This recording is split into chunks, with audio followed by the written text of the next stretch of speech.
नमस्कार, मैं हूं नीरज मिश्रा और आप देख रहे हैं आज की खबर। उद्धव ठाकरे की शिवसेना गुट के 6 बागी सांसद आज एकनाथ शिंदे के गुट में शामिल हो सकते हैं। आज दोपहर 3 बजे एक प्रेस कॉन्फ्रेंस में ये लोग इस बात का ऐलान कर सकते हैं। ऐसा होने के बाद लोकसभा में शिंदे गुट के सांसदों की संख्या 7 से बढ़कर 13 हो जाएगी। शिंदे गुट के कई नेताओं ने इस बात का दावा किया है।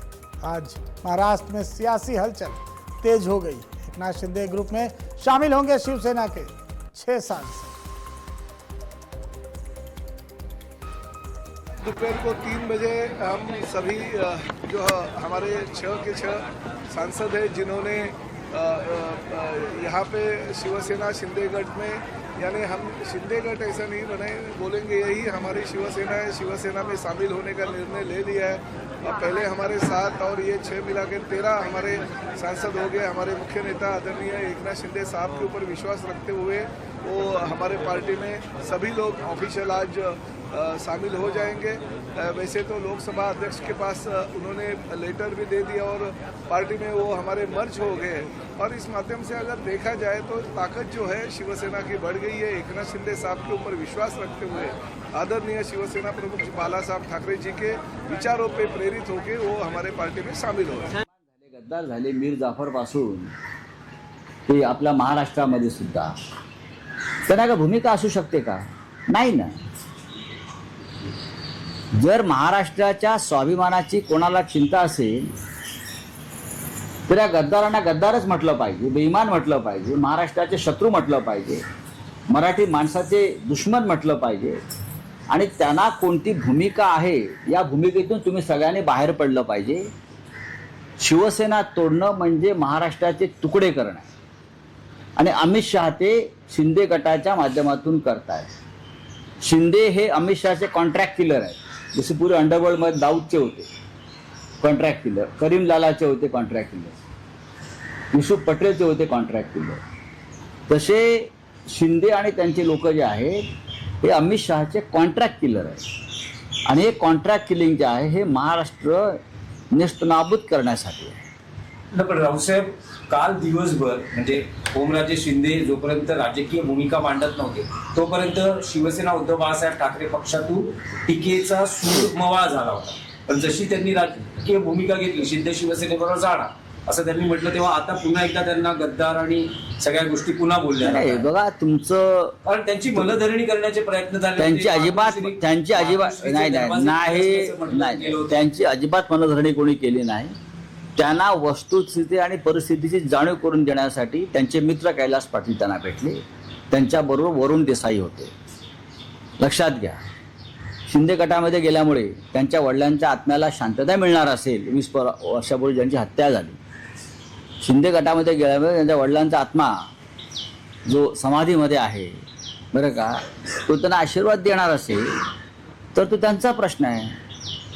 आता ज्यांनी ओम निंबाळकरांनी ज्यांच्यावर आरोप केले ते त्याच गटा आघाडीमध्ये आहेत ना, युतीमध्ये, आणि त्या मांडीला लावून बसतील। हा निर्लज्जपणाचा कळस आहे आणि स्वार्थाचं शिखर आहे। या लोकांनी ओमच्या वतीनं कोणी पैसे घेतले, पहिले 15 कोटी, ही सगळी माहिती उद्धव ठाकरेंना आहे। कुठे कुठे कसे कसे पैशाचे व्यवहार झाले, विकास विकास विकास जो आपण म्हणतो, विकासासाठी गेलो। मराठवाड्याचा काय विकास भाजपने केला आणि तुम्ही काय करणार आहात? मराठवाड्याचा विकास हा भारतीय जनता पक्ष सरकार आहे ना, त्यांनी करायला पाहिजे ना। असा काय विकास केला?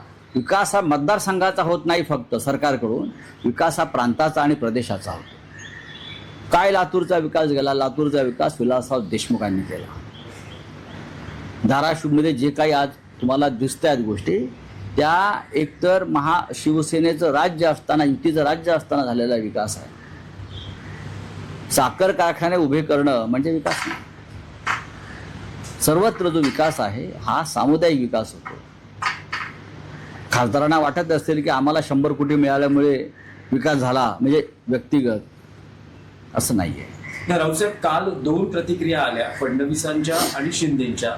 फडणवीस असं म्हणतात की ओसाड गावची पाटीलकी सोडून उद्धव ठाकरे काय करणार? बघा, ते खोटं बोलतायत। नंबर 1, ते शिंद्यांच्या तोंडावर बोलतात, पाठीमागे काय बोलतात ते आम्हाला माहिती आहे। ते दाखवतात की शिंद्यांमध्ये आणि माझ्यामध्ये जसं काही नाही आहे. शिंद्यांनी पूर्ण सुपारी घेतलेली आहे फडणवीसांना आडवा करण्याची आणि त्यांना अमित शहांचा पाठिंबा आहे. शिंद्यांना देवेंद्र फडणवीस यांचा टांगा पलटी करण्याची. पण मला असं वाटतं की फडणवीससुद्धा काही बुद्धिबळाच्या पटावर बसलेलं नुसतं प्यादं नाही आहे. लक्ष आहे आमचं. आणि दुसरं म्हणजे शिंदे असं म्हणत होते की मी ऑपरेशन कधी अर्धवट करत नसतो आणि उद्धव ठाकरे पक्षप्रमुख पद सोडून नेमकं काय करणार तर त्यांच्या पक्षात कोण राहिलेलंच नाही. संजय राऊत आहेत ना, आधी माझ्याशी लढा मग उद्धव ठाकरेंशी लढा. मी परत सांगतो तुम्हाला, माझ्यासारखे हजारो लोक आजही पक्षामध्ये आहेत, लाखो, जे या पक्षासाठी ठाकरे कुटुंबासाठी जीवाची बाजी लावायला तयार आहे. पैशासाठी नाही. बाळासाहेब ठाकरेंच्या या पक्षासाठी आमच्यासारखे लाखो लोक आहेत, माझ्यासारखे, जे तुमच्या गद्दारीशी लढायला तयार आहेत मिस्टर शिंदे. आणि पैशाचा माज दाखवू नका, अजिबात दाखवू नका. तुम्ही माणसाचं जे जीवन आहे ना ते क्षणभंगूर आहे. बघा अजितदादांचं काय झालं. थोडी मस्ती दाखवू नका. आज आहात उद्या नसाल. मिलिंद नार्वेकर यांनी भास्कर जाधव यांच्याशी नाराजी व्यक्त केली आहे. थेट फडणवीस यांना यांच्याकडे उद्धव ठाकरे यांनी दिलेल्या पत्राची अंमलबजावणी करण्यास सांगितले आहे. भास्कर जाधव यांच्यामुळे मानसिक त्रास होत असल्याचे म्हटले. काय याचं प्रश्न काय? नाही, काल जो एकूण प्रकार झाला वर्धापन दिनाच्या सोहळ्यात, पण मला माहित पाहिजे ना काय. इंटरव्ह्यू करत असताना, भास्कर जाधवांचा इंटरव्ह्यू होत असताना मागे मिलिंद नार्वेकरांची गाडी होती, हॉर्न वाजवले जात होते आणि त्यावेळेस जी भास्कर जाधवांची प्रतिक्रिया आली, मिलिंद नार्वेकर कोण, मोठा लागून गेला का वगैरे अशी. आणि त्यानंतर आता जे सुरू झालंय नार्वेकरांनी म्हटलंय की फ्रस्ट्रेशन आहे भास्कर जाधवांचं, त्यांना विरोधी पक्ष जात नाही त्याचं फ्रस्ट्रेशन. हे दोन्ही लोक पक्षाचे महत्वाचे लोक आहेत. भास्कर जाधव असतील किंवा मिलिंद नार्वेकर असतील, पक्षाचे महत्वाचे लोक आहेत. मला असं वाटतं की सार्वजनिक मतप्रदर्शन करण्यापेक्षा संयमानं वागलं पाहिजे. आणि जर संयम कमी पडत असेल तर थोडा माझ्याकडून घ्या. माझ्याकडून थोडा संयम घ्या आणि मग त्या संयमाचा वापर सार्वजनिक जीवनात करा.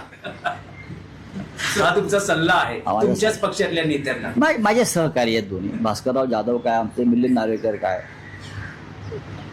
पक्षाला सध्या संयमाची गरज आहे. थोडा संयम पाहिजे अंतर्गत बाबीमध्ये. ज्या गोष्टी बंद खोलीमध्ये आपण बसून चर्चा करू शकतो ते सार्वजनिक करू नका.